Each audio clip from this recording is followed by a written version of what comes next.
Hi everybody, Chris Titley here and welcome to Scoreboard. This episode is powered by SwiftX, Australia's top-rated crypto exchange and proudly homegrown, just like many of the athletes and business leaders we feature on Scoreboard.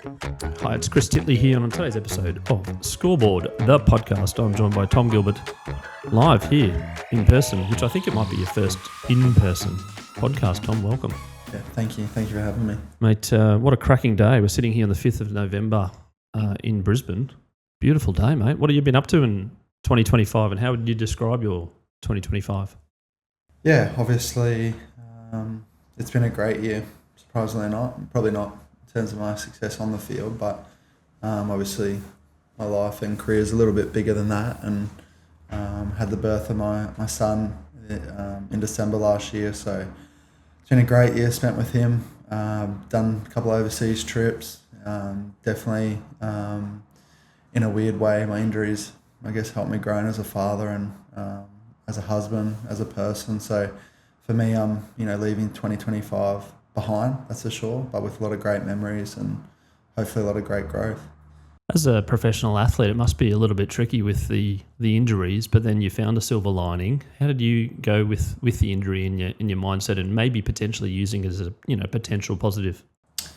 Yeah, obviously the initial reaction or response to something like that was difficult, and I didn't want to be in that position. I felt I'd done enough work to kind of avoid an injury, especially as such, that I think was a little bit controllable at the time and in retrospect. But in the same sense, once time had gone on, I was thinking, wow, I'm spending a lot more time with my child now, and I wake up in the morning and not having to go to training. I got time off here. I got an overseas holiday coming up.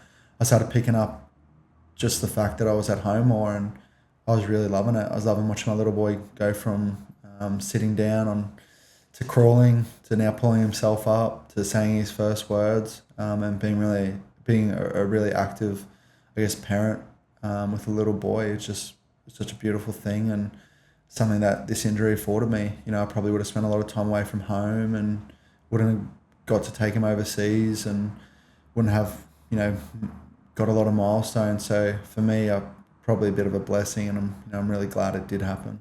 At the same time, you wanted to spend a bit of time in and around the club to make sure you're still part of it. How did you balance that, and what was the feeling, I suppose, when you were rocking up and not playing? This year was tough. I probably had to avoid the club for a long time. I struggled a lot on game days, the fact I wasn't playing and it wasn't me getting ready to play a game. The last 2 seasons where I had those injury-ending seasons, I really wanted to be a part of the group. I really wanted to, I guess, try and add what I could, whether that be knowledge or just helping some of the younger blokes out.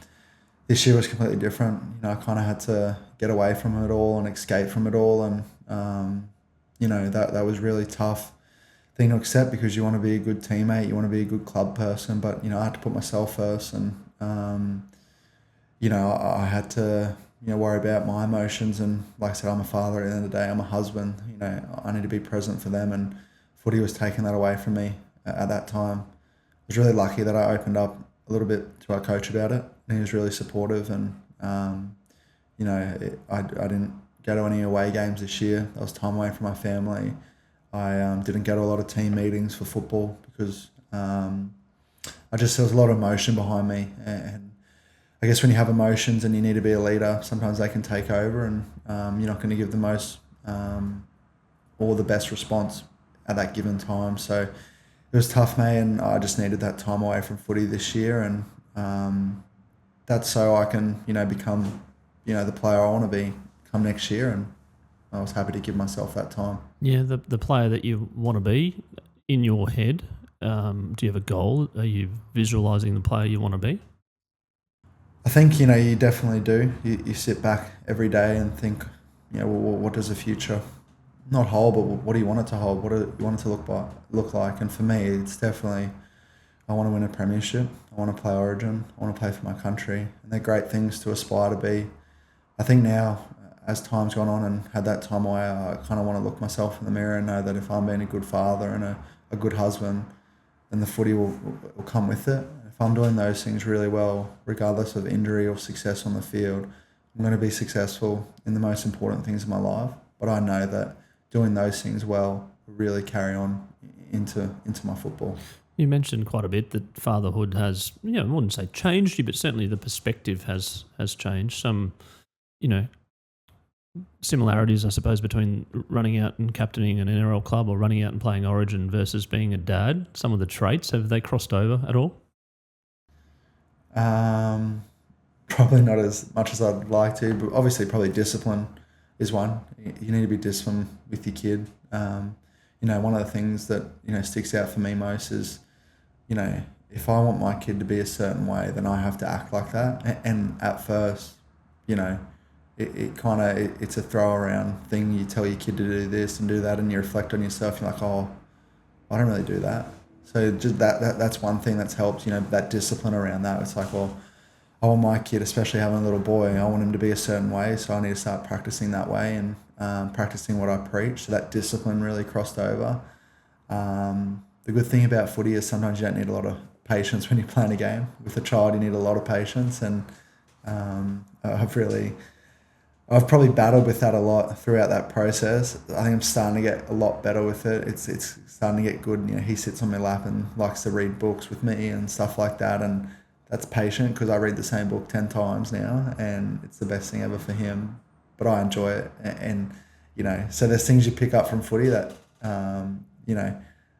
can, be converted over. But there's things that I think I pick up as from fathering that in the other way can be converted over to rugby league. Yeah, maybe a little bit of patience.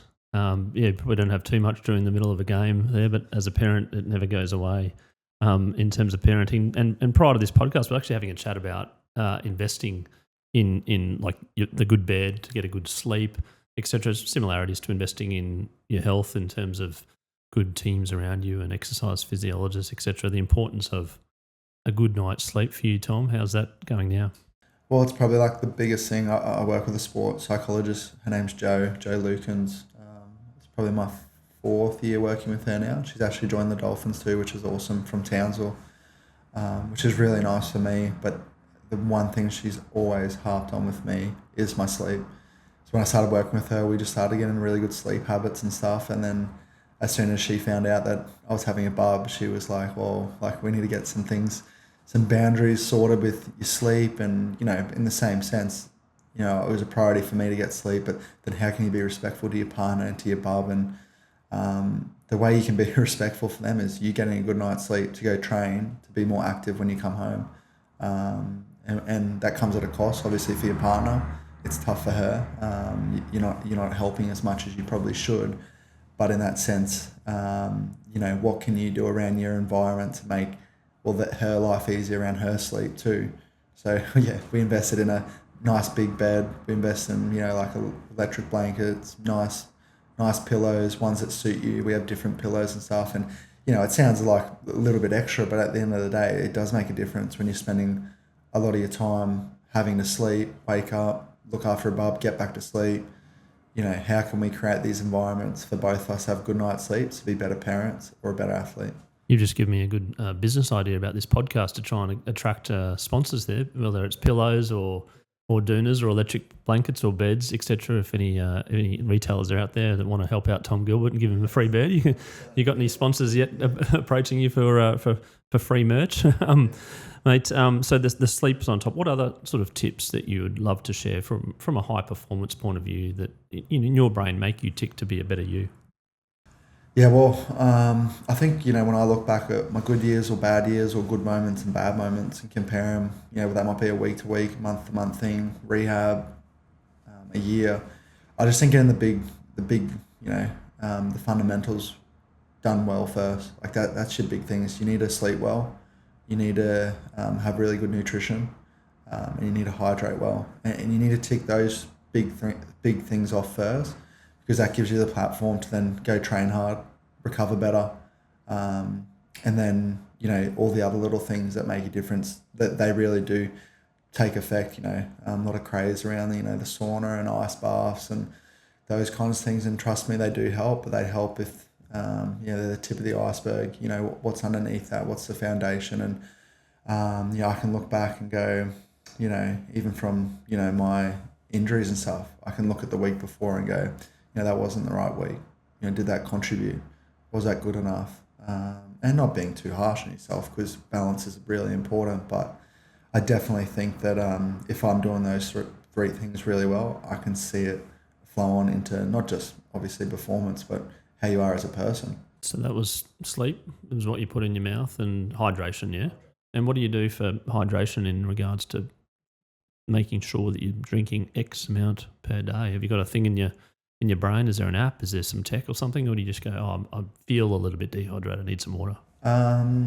Yeah, I usually like to try and wake up and usually have about a litre before training, a nice big amount, especially with how hot it is, and then post-training electrolytes. But it's just how you feel. Like I don't know if there's a magic formula and everyone's different, but I just think consuming enough and monitoring through the day is how you process it. One thing I'm probably big on is how I tone it down before bed, because I don't want to be up during the night and having to go to the toilet constantly and worrying about my hydration then. So I usually have a gap on about 5:30, really refrain from drinking bottles of water and stuff, and then just having little sips here and there.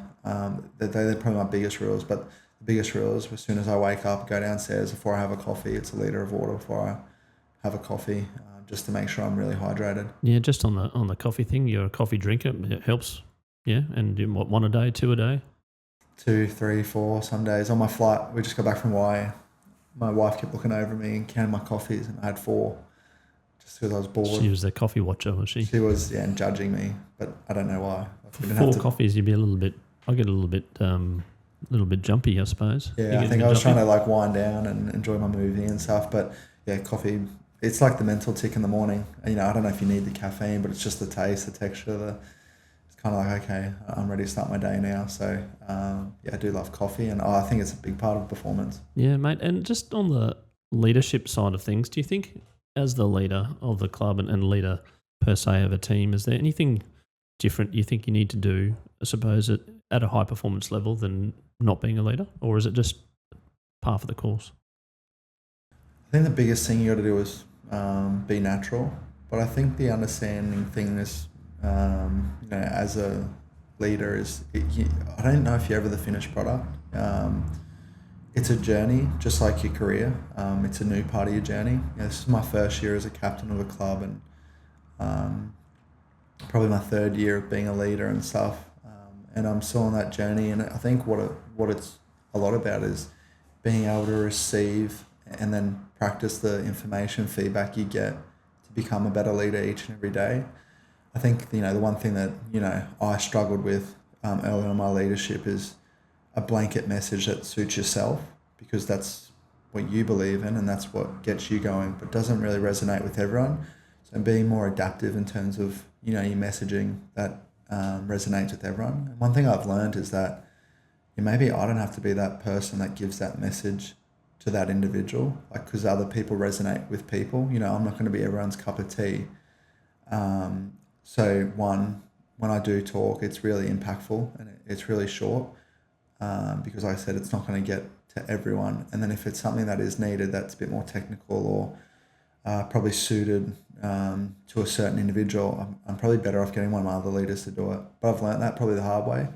I wouldn't say the hard way, it's not hard, but it's just part of the process. You're going from a period of someone else doing that talking, and now you're doing it, and it's, like I said, people respond differently, and leaning on other leaders to take those roles on and not having to do everything. I think as a leader, you think you got to do everything, but it actually takes away from what you're good at. So learning that's definitely part of the process, not having to do everything. And the blanket messaging, say your piece, but that you might need to reiterate that to the other leader to get it to someone else, because it's not because it's selfish on their behalf and they should have to listen because you're the captain. It's just because it just hits them differently. It just does naturally. We're human and we're athletes and we want the same outcome, but we have different processes to get there. So definitely learnt that,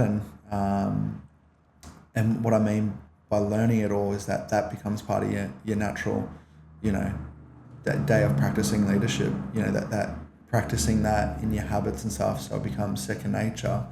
And then goes back to that first comment, is being a leader, it needs to be natural and organic. It needs to be who who you are and the essence of your values, for sure.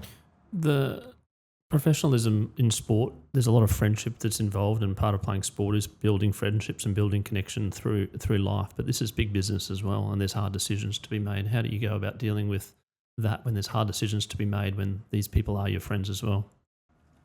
It is probably the hardest thing of leadership. A lot of good leaders talk about leadership being a lonely place, and I think there's times there is, but I like to take my time to make those decisions and reflect. Obviously you hear things different to coaching and staff and people that are really influential in the team, outside the footy team. You hear a lot of different things, and you hear things that you really have to process and go, wow, like, do I need to tell the coach this? Do I need to approach him? Or maybe I don't. Maybe it's better for the team. And you do play a lot of a middleman role. But I think that's the nice thing about leadership is that, one, you have people that come to you and trust you and to know that you'll have the best outcome or decision for that person. And then you're the person that processes it. And then, from the other side, the club has a lot of trust that you're giving them the right information at times. And, it's hard in the sense that when you come up with a decision and say, I need to, speak to the coach or something about this, or other leaders, you do feel like you compromise something that you've always been good at, but you realise it's for the betterment of the team, whether that be a player isn't living up to standard, or, if they're not playing or done something, you need to process what's the best thing for this team right now.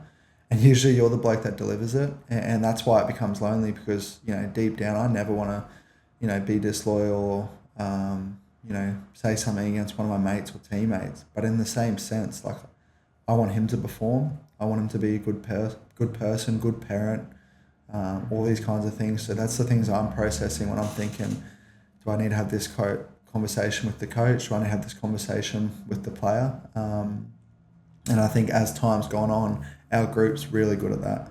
Our groups are coming really good at processing what's important for our coaches.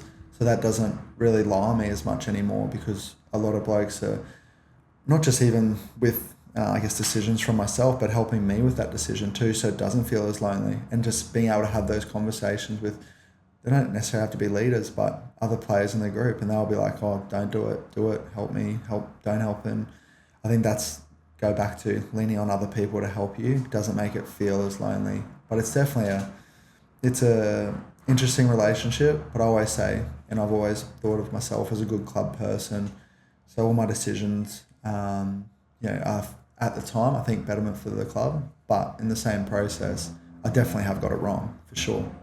Yeah, just on the club thing, you've come to a new club. It's really new in terms of building culture and building legacy, and you've got your own individual values, which you talked about, but there's also the team values, and then there's the club, broader club values. How do you go about, everyone's got little different backgrounds, they've got different values and principles, etc., but moulding them into something as such a young club to try and build a culture and legacy, and being part of that as the captain. How do you think about that in terms of longevity for the Dolphins? Well, it's funny because we didn't really want to come up with too many values and stick them on a wall and have no essence and meaning to it, because I think, when you have values as a group, some people just have different values. And sorry, I should preface that the Dolphins have been around for a long time. I'm talking about the NRL phase, not just the Dolphins in itself, because people might go, hey mate, they've been around for a long time. they have been. Yeah. It's actually a really rich history, but definitely the NRL side is new, and it's a completely new journey for the club and for a lot of us players who had joined in. But it was, we had 35 blokes coming from, all different clubs. I think we had a person from every single club, or had played at every club, had been involved with us. So, they're coming from all walks of life, experience, times in their careers. So it was hard to put a blanket values over these blokes who have made a career out of different things. So one thing Wayne was really good at, and I think a lot of the big performers in our club, is just encouraging the individual to be themselves. And the process of making sure that we have those right people in the squad isn't about sitting in a meeting and telling them, you have to be this, that, we follow these rules. It actually starts at the recruitment process. And this aligns with, what Wolfie does is he's not going to bring someone in that isn't a good person, doesn't want to train hard, because if you do those two things, you can make it at our club, and you can bring your whatever individual values or things you have as a person to our group, and not being confined to values. So I know that from the club's point of view, that starts at the recruitment process. We'll get the right people that want to buy into our game plan and be good around the club, but they're also allowed to have their own, values and stuff. And I can say I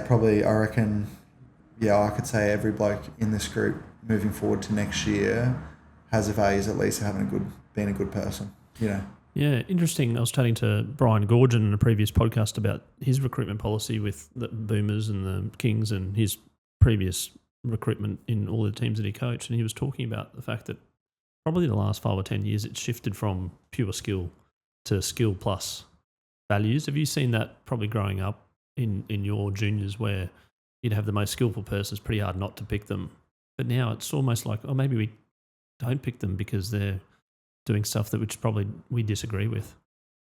100%. Like, you have the blokes that probably aren't as skillful, or just go about their business in such a professional and tough manner that it's hard not to admire. And last 2 years, Kurt Donahue and Max Plath in our club stand out as those two blokes, and they are actually really skillful. I'm not saying they're not skillful. Yeah, but I mean, compared to X, right? Maybe sometimes. But they just rip in and do their job so well, and constantly turn up with an effort that's not really unseen and unmatched. It's not matched really, and they had great years because of it. And they're the people that you build clubs around. You build club around these types of people that are happy to turn up each and every day and put in. They might not had at the time been the most skillful or renowned player as such, but they kept turning up. Whereas on the flip side, you have people with big names, or a skill level that's amazing, or a knowledge about the game that's really good, but just don't want to turn up. And I know who I want to play with, and who a lot of the boys want to play with, and we're really lucky in that club that we don't have too many blokes that don't want to turn up, but those two blokes, and there's 4 or 5 other stories of blokes like that at our club that constantly turn up and play above their weight each and every week, and that's kind of what we built the club around, and that's not values, that's just picking these individuals that hold them values themselves. That's just who they are. It's probably where they come from. It's probably comes from their parents or upbringing, so it's built with them throughout their whole career, and you can count on them. Have a bad game or a bad year, they'll bounce back. They want to bounce back, and if they have a good year, they'll bounce back again anyhow. They're the people that, as a person coming back from rehab, you lean on because they inspire you.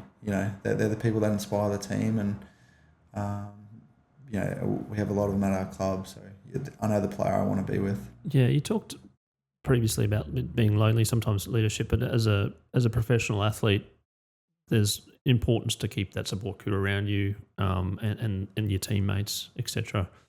I'm curious, life as a professional athlete, does it get a bit lonely? And at the same point in time, what keeps you going? And I suppose the pressure that you feel as an athlete, and various stakeholders in the club, ranging from the CEO to the owners, to the coach, to the fans, etc. Do you feel the pressure, or are you embracing it, and does it get a bit lonely sometimes?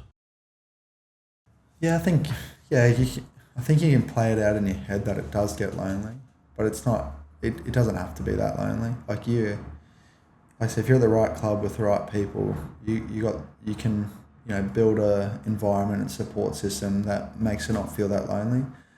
But naturally, as an athlete, you should probably tend to look inwards and be really reflective of yourself and critical of yourself before you are of others.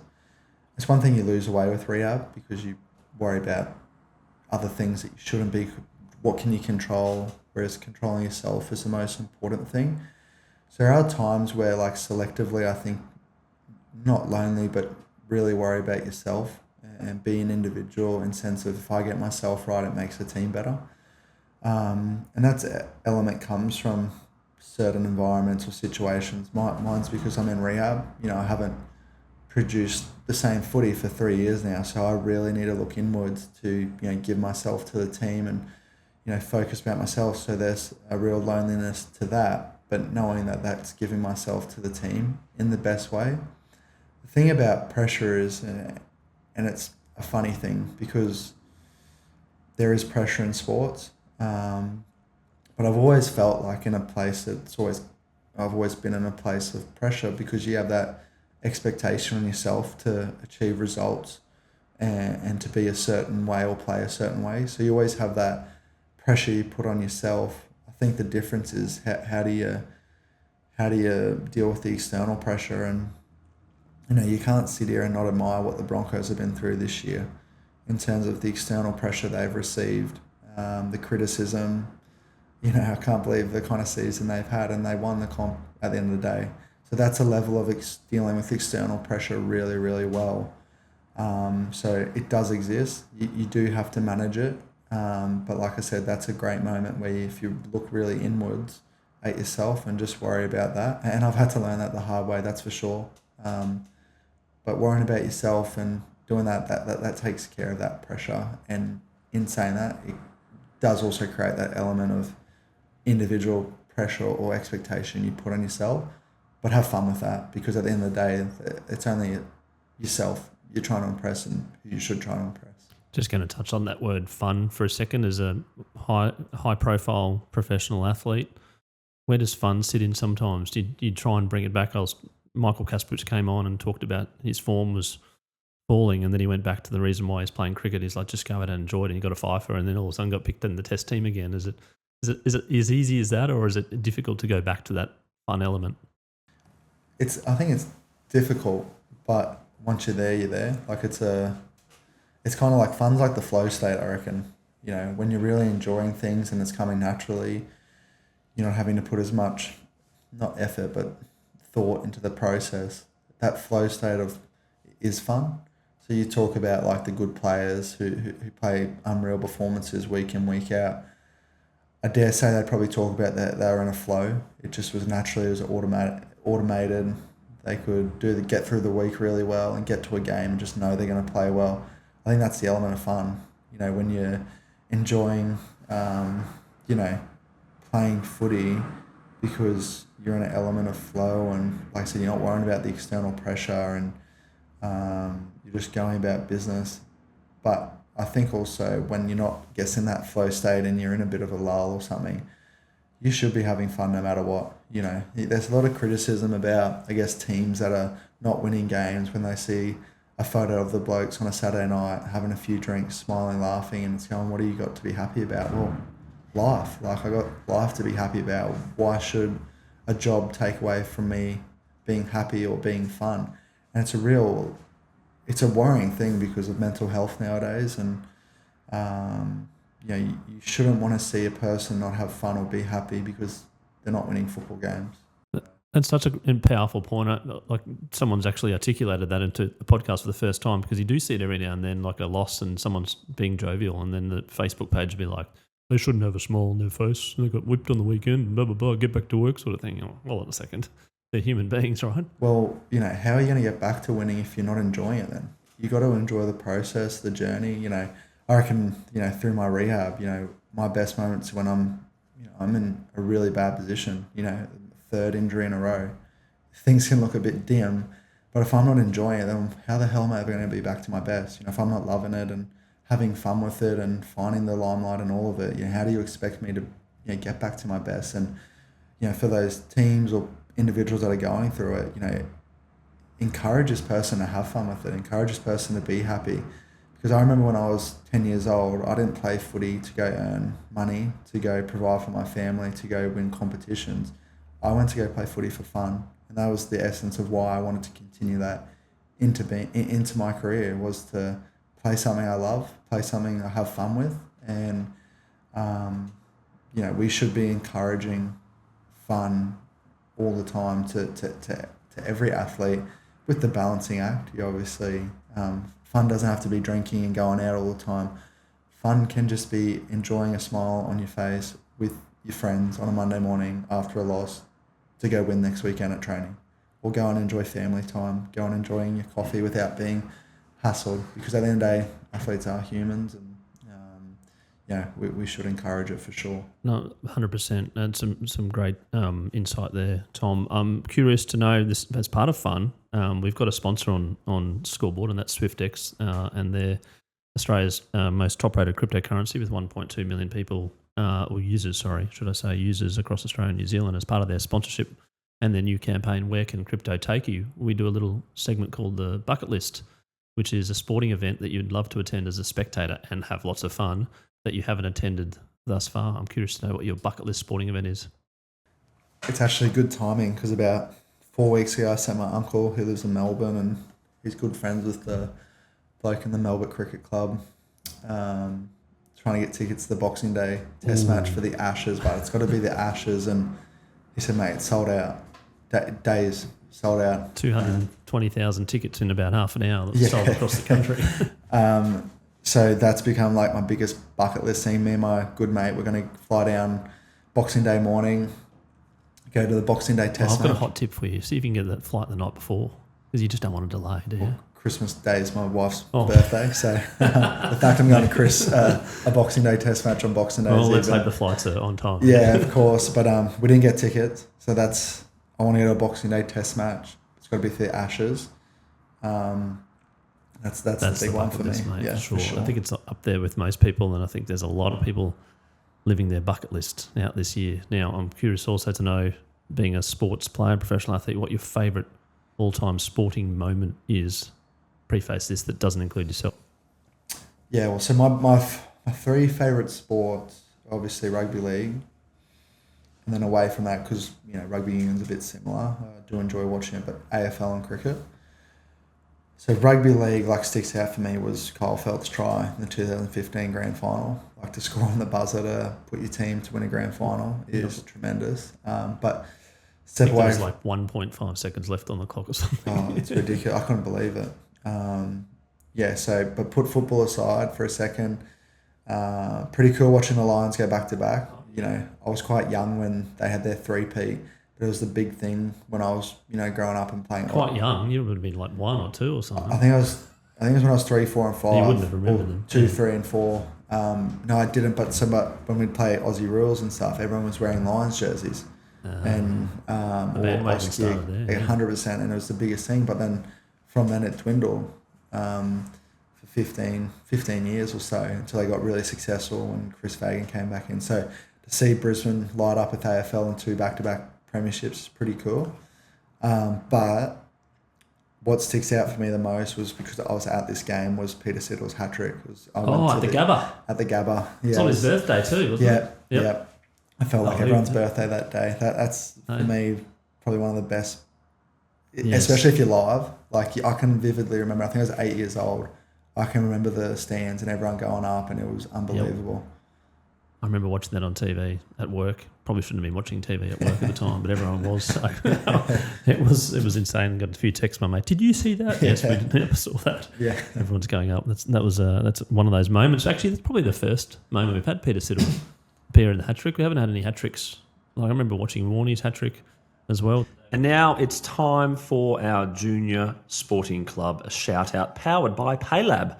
Experience the ultimate in savings and convenience with PayLab Rewards. The PayLab platform is designed to help your clubs and its members make the most of every purchase by offering instant rewards at over 140 of Australia's top retailers. And even better, your club earns a revenue share from every transaction made. Tom Gilbert, I'm curious to know, which junior club are you shouting out to and why? Yeah, North Devils junior footy clubs.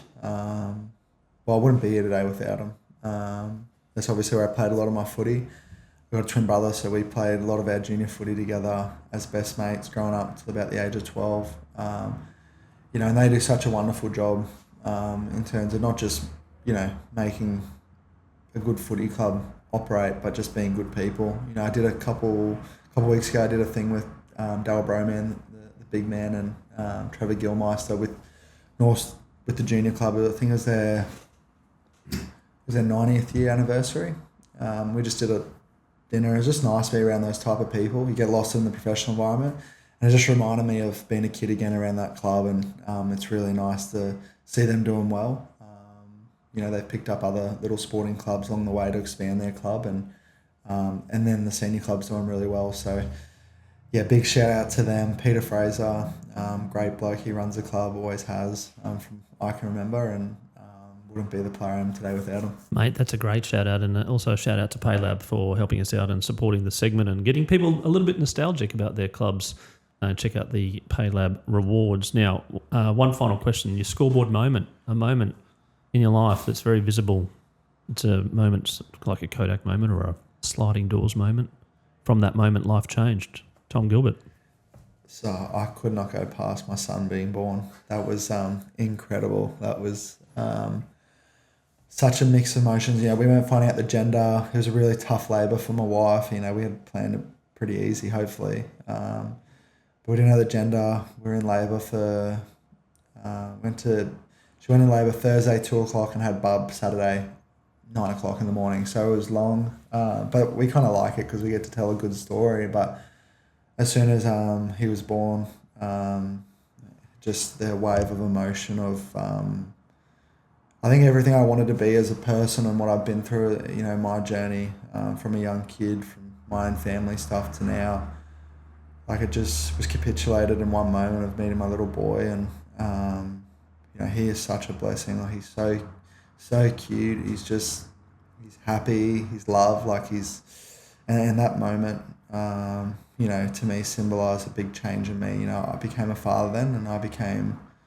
I've always been a driven person who's always had to look at himself first, and it's about my career and getting myself prepped and ready to be an athlete. Well, that changed completely with that day when he was born, because that's way more important than me being an athlete. That kid, Luca, him being safe, loved, happy, his priorities come way before mine, and that's cool to actually change that in your life for sure.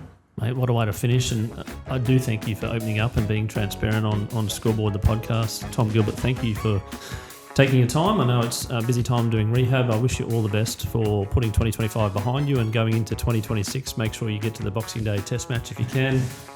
If anyone's out there that wants to take Tom to the cricket on Boxing Day, let us Please know. You may be in Melbourne, maybe not, but you're prepared to go. Nonetheless, wish you all the best and looking forward to supporting where I can.